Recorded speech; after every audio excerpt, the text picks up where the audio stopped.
So today I'm going to be taking a look at the newest release from Dan Henry, the 1975 Skin Diver.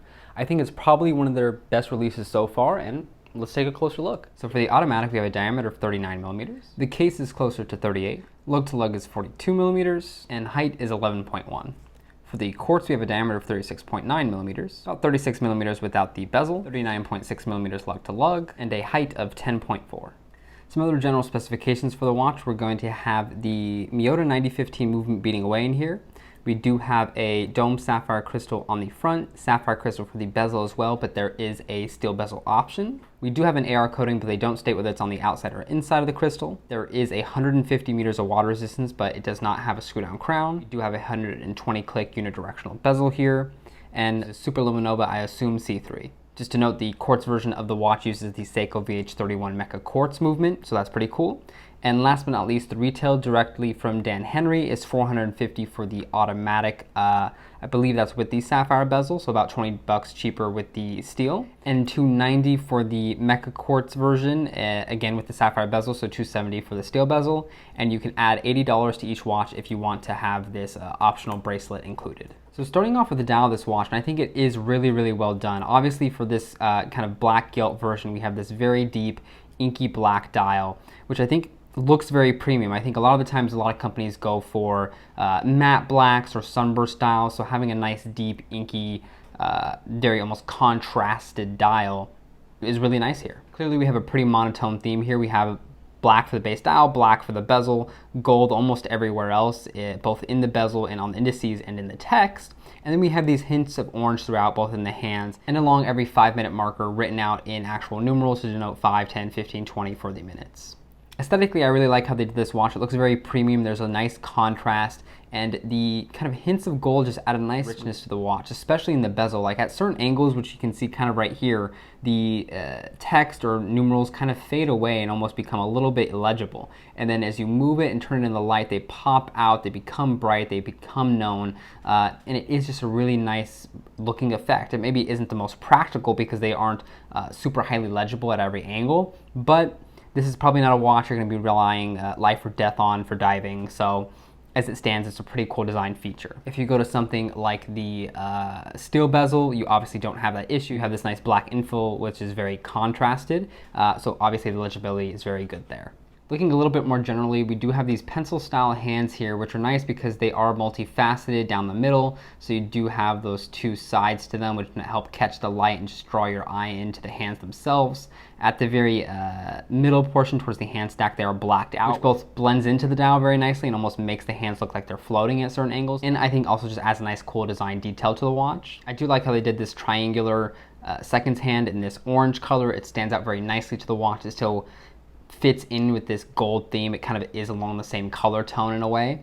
Although I think white would have also been nice, very contrasty, but definitely gold would have been too much. Overall, it is a very simple, clean dial. There isn't anything really complicated about it. There isn't any texture. There isn't a lot of three-dimensionality. The markers themselves are kind of just one-dimensional with a little bit of a rift down the middle for the lume, which does add a little bit of depth to the marker, which is nice. I think Dan Henry did a pretty good job, and let's kind of look at it under macro and see if it holds up. Here we go, looking a little bit closer. Overall, not the best QC that I've seen from Dan Henry, but at this price point, I think it can be forgiven somewhat. You do see, obviously, a scratch there on the right-hand side of the hand, a little bit of roughness near the top of the hands themselves as well, a little bit kind of like speckling or maybe unevenness in the whatever coating happens to make this gold. By contrast, looking at these more like lacquered, very black, very orange pieces, they are much more uniform and much more well done, and I think very, very nice for the price point.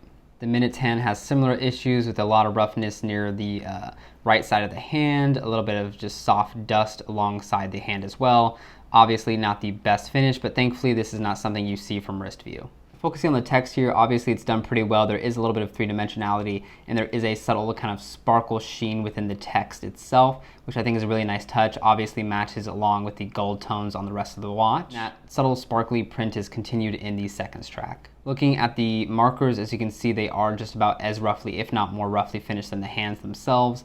Again, I think this is, from memory, a little bit more of a shoddy QC than I've seen from most Dan Henry, so a little bit unfortunate to see. in this situation, it's almost very surprising to see a clean marker than it is to see a scratched and dirty one. But as you can see, they do reflect the light nicely. They catch and shine really brightly. And they do look very premium from wrist view. I've never noticed any of these scratches or imperfections, so they aren't that glaring.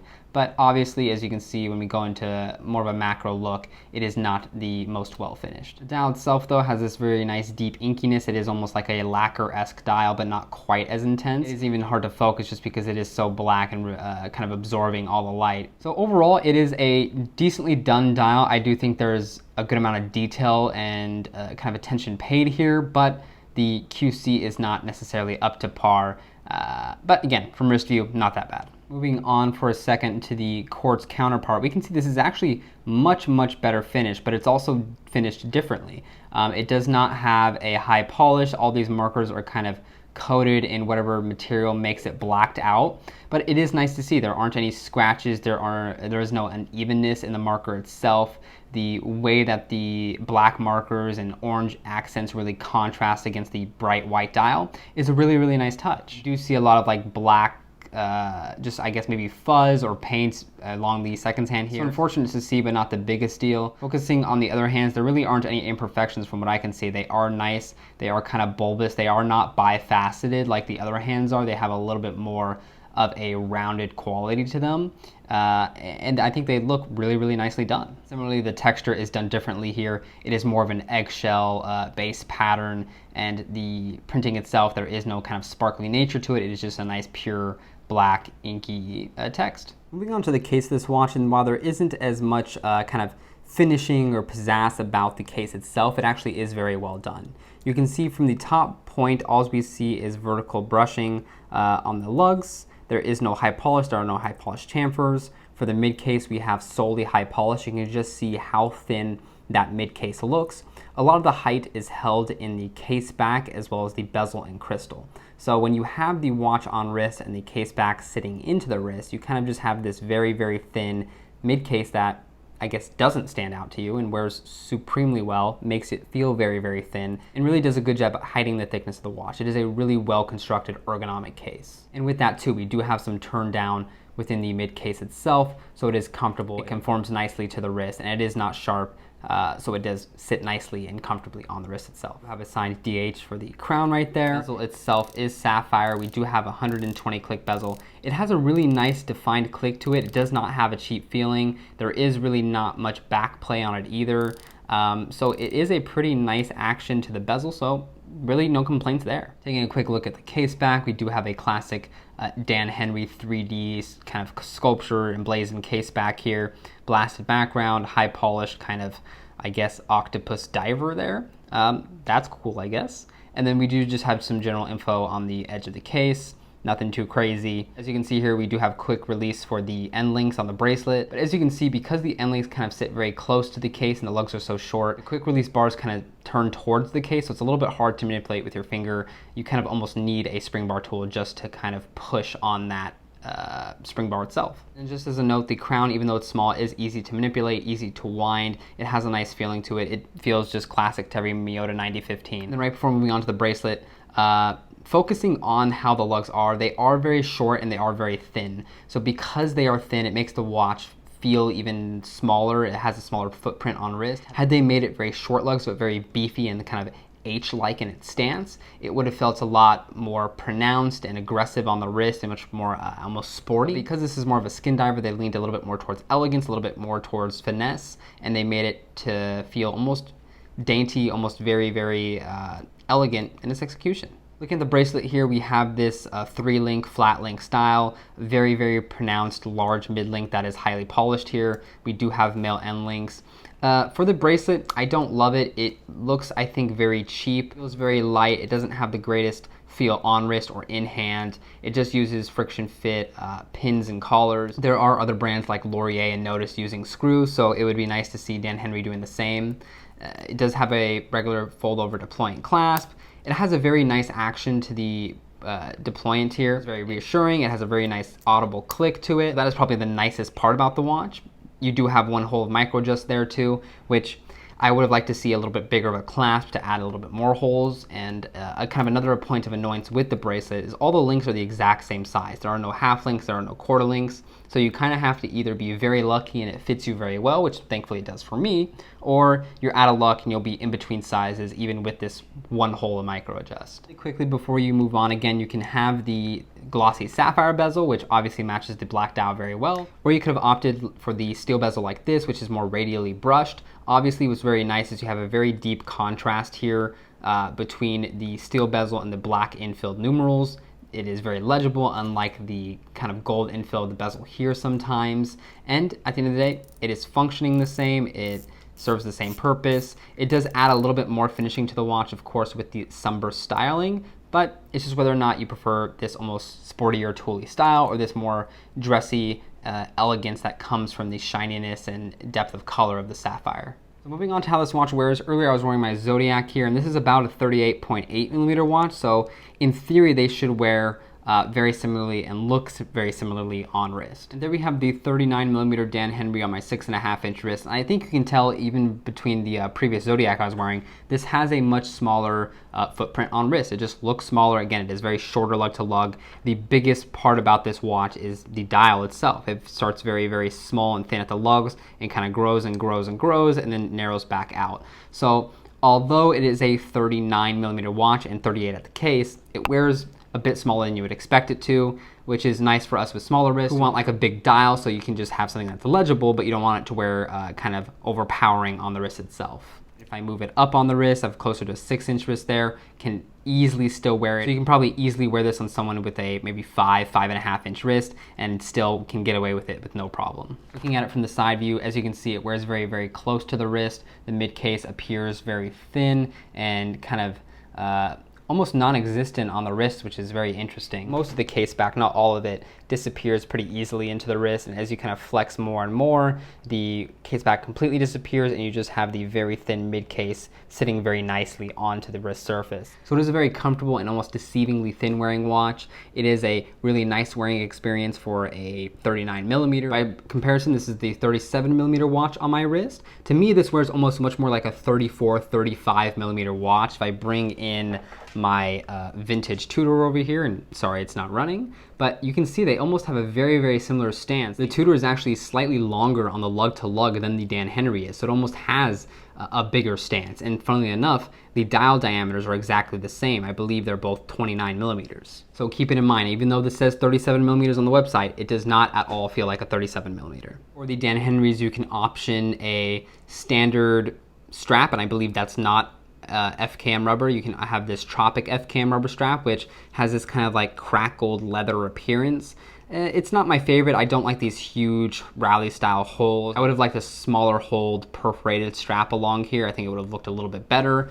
But as it stands, it's not bad. It is very comfortable. It conforms very nicely. But to note, I do have a 6.5 inch wrist and I am on the last hole. So although it is technically made for smaller wrists, it doesn't really fit smaller wrists in the strap. Looking at the 37 down the barrel, again, this one is extremely thin, about a millimeter or so thinner than the mechanical, wears very well on wrist, very comfortable, obviously not in the way at all, and is just a really nice looking watch on wrist. Moving it up higher, again, I have closer to a 6-inch wrist here. Again, very, very proportional still. Can wear this probably on a 5, maybe even 4.5 inch wrist, and it would still look pretty perfect. This is a watch, as long as you're okay with the visual size of it on your wrist, that can fit almost anybody. One thing to note about these steel bezels is, in contrast to the sapphire bezel, both the sapphire and the steel bezel have the polished coin edge bezel to them that kind of overlaps a little bit towards the top here. The steel bezel makes it a lot more apparent because you have the brushed polished contrast. So it's an element that stands out a little bit nicer on the steel bezel and adds a little bit of pop of finish to an otherwise very sporty design with that steel bezel. So moving on to straps, and quickly before I do, as you can see on the 39 millimeter automatic, you can see the lug hole is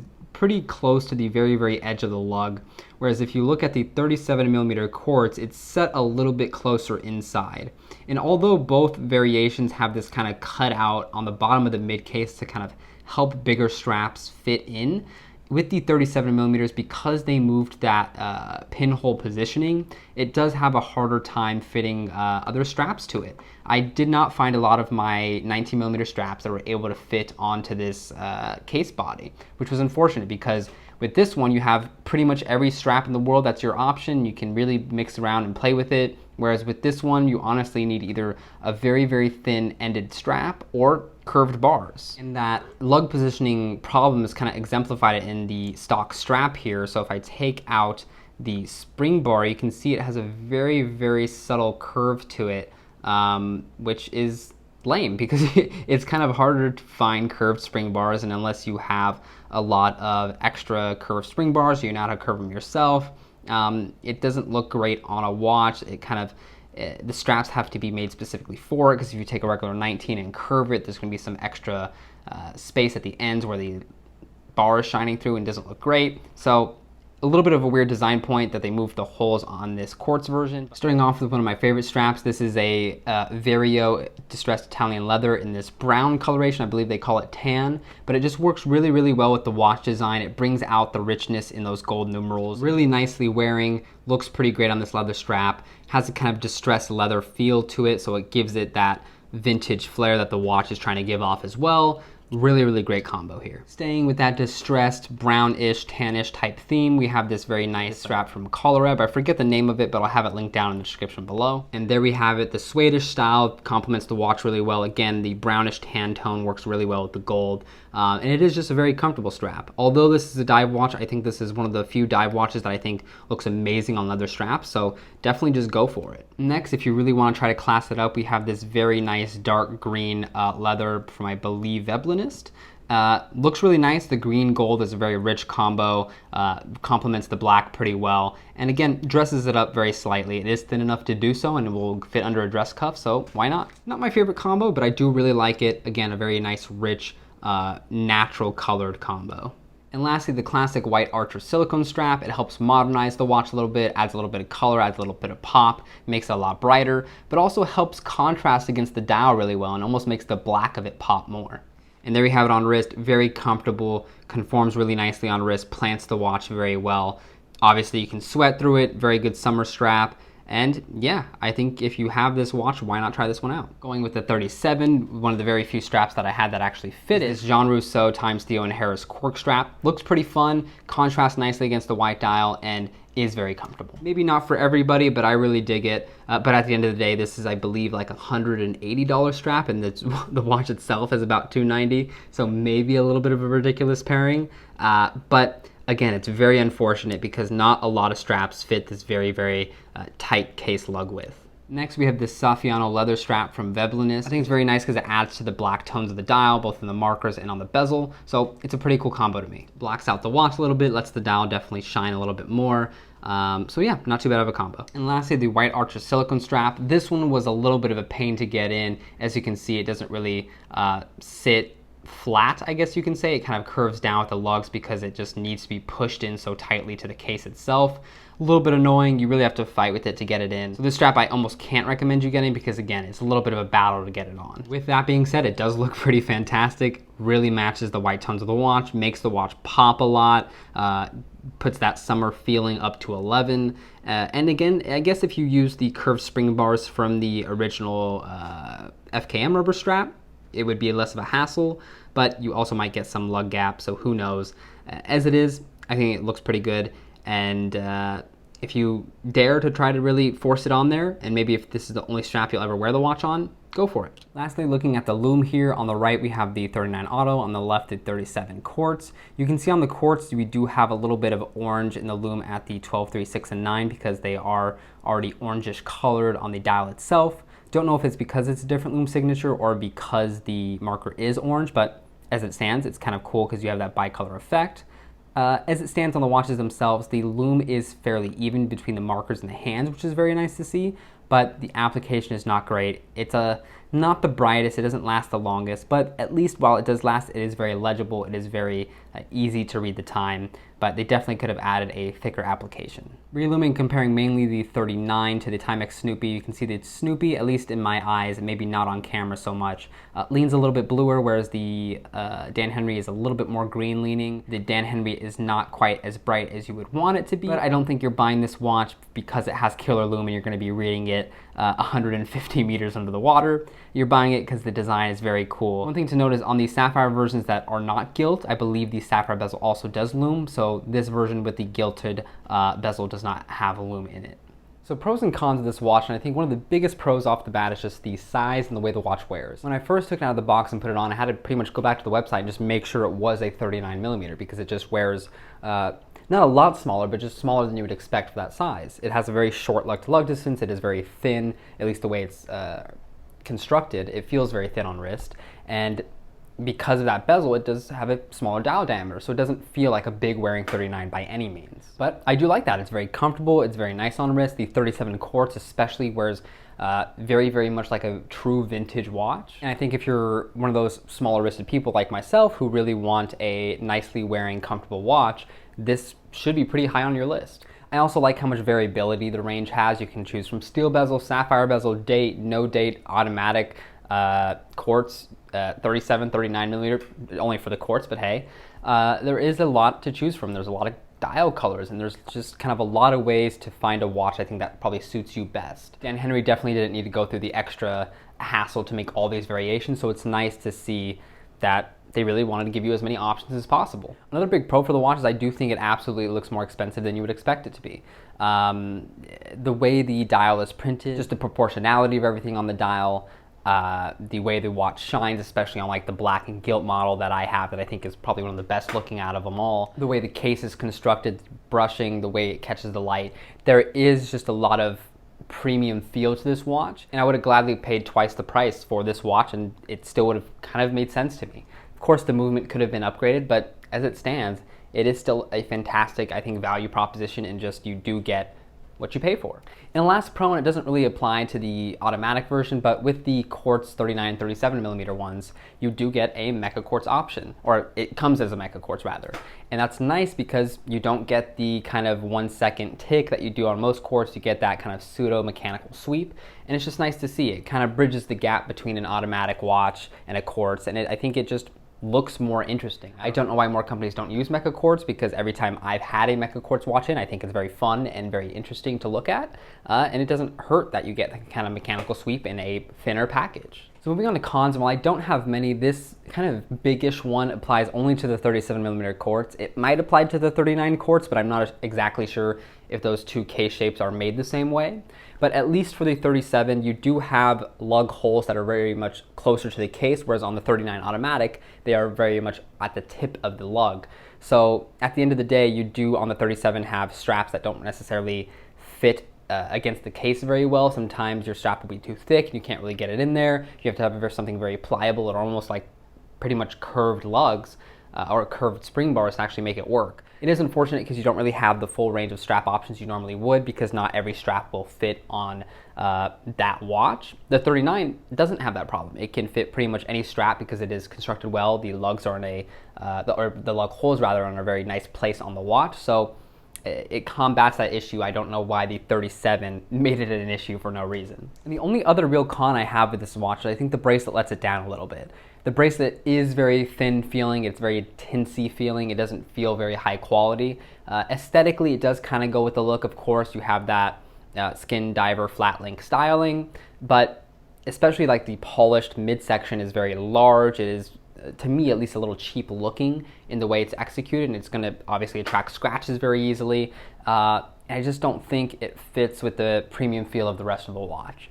I think for $80, the bracelet's not really justified. It doesn't feel like an $80 bracelet. So unless you just really need a bracelet, just because that's your aesthetic or whatever you feel, I would just say save the money and go for the strap versions and just use that extra 80 bucks and buy some other cool straps that will pair well with the watch. And one very last minor issue is I think the Lume is very okay. It's not great. It's a very thin application. It doesn't last very long. I've never really used Lume ever in my life, so it's not a really big issue for me, but I know some people really like Lume, and I think especially if you're going through the trouble of, like, on the white dial, bi-coloring the Lume and making it look very fun, you might as well do a better application so you can actually almost hammer home that point, make it a little bit more entertaining to the end user. But as it stands, a little bit of a letdown, but not a big issue. Final thoughts on this watch, and I think it probably is one of Dan Henry's best watches yet, or it's at least my favorite. I love the way the case wears, I love the way it's constructed, I love the aesthetics of it. Even a model like this, that's the black and gilt version, which on first impression I wouldn't think I would overly love, turns out to be like probably one of my favorite watches Dan Henry's ever released.